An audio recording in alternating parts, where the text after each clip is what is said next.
All right, guys, we are getting ready to start preparing ahead of time, plenty ahead of time for once, the three-wheeler that will be going to Sema in the back of the display truck. And I've looked at each of these bikes, trying to pick out the nicest one, and I believe this is going to be the one. It's going to be a Kawasaki because it has the proper paint scheme, and I don't want to give it away until I do it. I'll show you what it's going to look like. But this one also, all the chrome just needs a quick wipe. It has the horn system. It has the front rack, rear rack, which I'll be freshly powder coating. But the one thing that I do want to bring up while doing this, and I'll move the heat shield, or find a heat shield, it's missing a heat shield, is I'm building this collection as a display for our showroom, because we do have people that come in from all over the world and visit us. Matter of fact, I'm gonna check this one here. Yep, that one's got a heat shield too. So people that literally come in from all over the world to visit us. So I believe it'll be the greatest chance, and I've already moved probably 100 plus of them out of here that I've gone over, that I've cleaned, that I've prepped, that I've made ready. So you guys that are out there sitting on or know where there's some stuff, during all of this craziness with these three-wheelers and four-wheelers that I have done over the last 3 or 4 months, the relationships that have been developed with collectors, private hoarders, period. Most quickly either already knew us from the truck game, because guys that are into this 70s, 80s, and 90s era stuff are also into square bodies and classic Fords, or they own a business where they already have run across our bucket trucks or our tow trucks. So it's been pretty easy. But the best thing is I've developed a very solid, quick relationship with each person. And I'm talking the biggest guys in the game to some of the smaller guys. Decals, plastics, Mike Pongren, which supplied the stuff we're getting ready to put on this bike, just left Binky's. And I'll clarify again, I'm getting ready to do a video where we're at Binky's today. Binky has the world's best quality collection. It might not be the biggest. He's sitting on 400 to 450 bikes. He's had way more than he disposed of, and we talked about today. He wishes he had every one of them back. But in doing that, he has gotten in the best quality. There's a bunch of bikes in his collection that are unridden, never had fuel in them. And we are thankful to call him not only a customer, but a friend.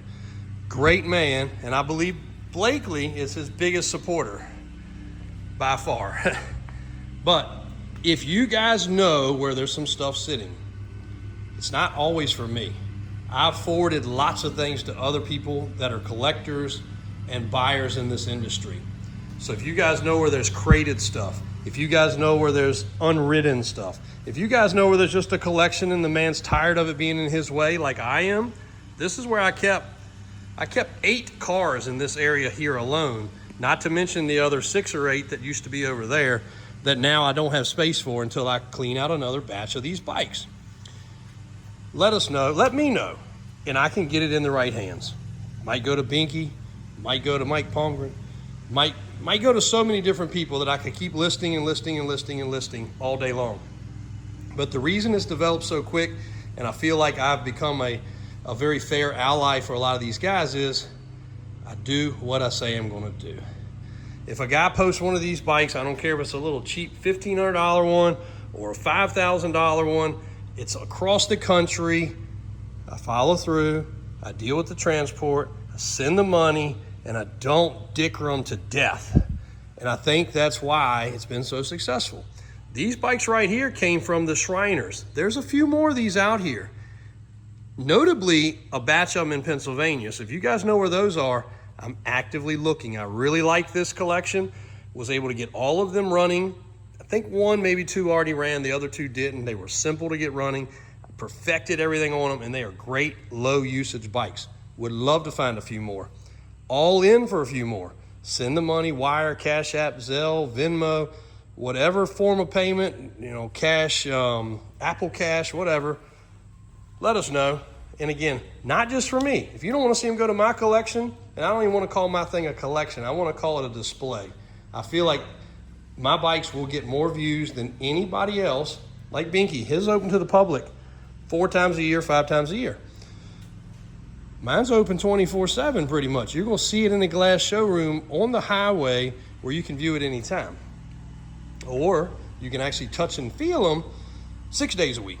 So again, a little bit passionate about this.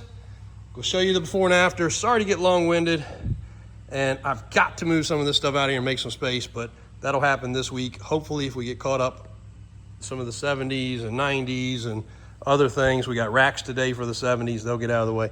If you know anything that's out there for fair price, even if you think it's a high price, it might not be a high price for what the stuff's worth. Please reach out and let me know, and I will get it in the right hands or deal with it and make sure it gets in the right hands. Thanks. All right, well, this day is pretty much a wrap, but did make a lot of progress. Waiting on some fasteners, flaps, rear grab bar, and then for this area here is a toolbox. I got to finish shining this seat up, but that's gonna clean up real good. That's not just dressing or anything weird. It's a it's like a polish for vinyl, but instead of having the regular non-embroidered seat, which is factory, those are factory original seats, this style would have had the KLT. I think that's gonna look pretty freaking good, guys. Now I am gonna change out the rear tires, freshen up the wheels. This thing turned out good. If we put the rack back on, I'm gonna powder coat that. What a clean bike, look. Just look at everything. Now this is the toolbox that has to go on the back, so y'all follow along for this. She's in bad shape. I don't know if this is an emblem here or somebody drilled holes, but we're gonna have to figure that out. I've got the decals which say no passenger and differential.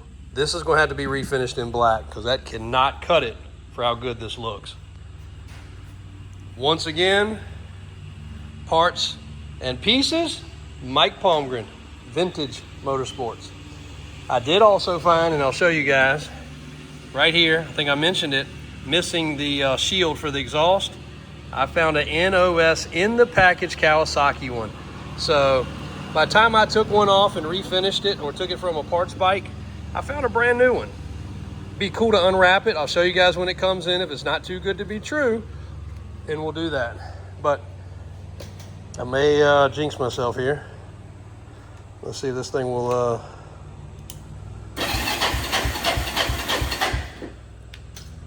let's put the choke on.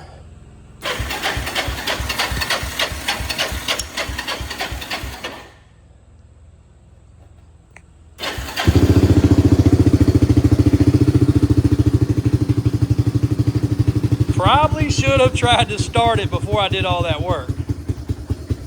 But you put the choke the right way, she fires right up.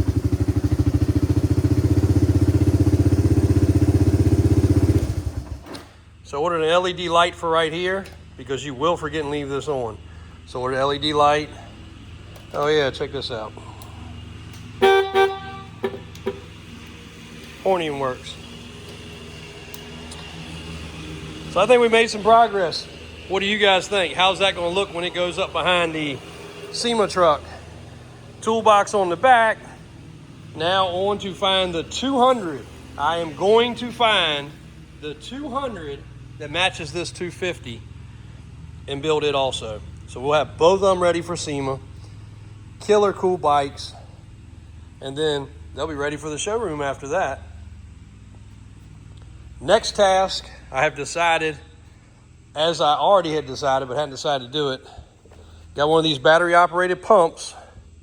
We are going to get the fuel out of every bike in here. And then I carry non-ethanol at the marina, so non-ethanol will be the only thing. I'm going to put a jug in here, so when we ride, we'll always be riding non-ethanol. And if you guys don't believe what non-ethanol does, on that shelf over there, a few of you real faithful subscribers know that right there hidden in all those boxes is a go-kart. One of the only things I ever bought new in my life, and I actually bought it in 1989,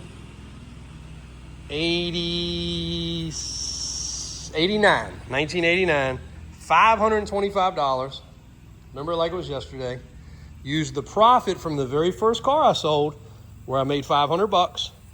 I put 25, my dad allowed me to put $25 with it. I think I had to consult with my mom too. And bought it for $525. That was with tax. Had it figured out to the penny. I will never forget that. Anyway, rode the tire off of it the first day I had it. And then rode it for many, many years. Daniel actually crashed into a tree. Lots of fun with that bike. Not that that was fun. That was actually kind of scary. But walk over here where the noise ain't so bad. Moral of the story is, I ran non-ethanol in that and racing gas, between non-ethanol and racing gas. I had it out for Trista's first birthday. Trista turned 17 the other day. But I did bring it back out for Blakely's first birthday. So let's just say 15 years of sitting on a shelf, just like that. Grabbed it off the shelf. Me and Daniel brought it over here, threw it in the garage, took the exact picture in the exact place with Blakely at 1 year old at her first birthday. I said, what the heck? Let's try it. No starting fluid, no nothing. One pull with the choke on. And Daniel can attest this because it blew both of us away. One pull and it started and ran. And we rode it around. With the gas that was in it for 15 years. I can assure you, and we can do a test, I'll put some in a jar. You will not get 1 year out of fuel these days. 1 year and it's done. So I don't want 300 or 350 carburetor problems. So everything's gonna get drained. It'll get a splash of non-ethanol mixed with, because you don't want to leave them dry either. People say it'll dry the seals out. So it's a myth both ways, I guess.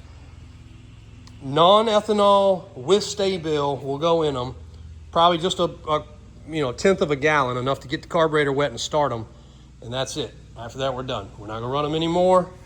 Everything else will get pumped out. So that's my little 2 cents for today, guys. Go enjoy the last little bit of the daylight. I think this turned out great. Let me know what you guys thought. What a good match for the Mickey Thompson Desert Theme ATC KLT to go in the back of that truck for Sema. Thanks, guys.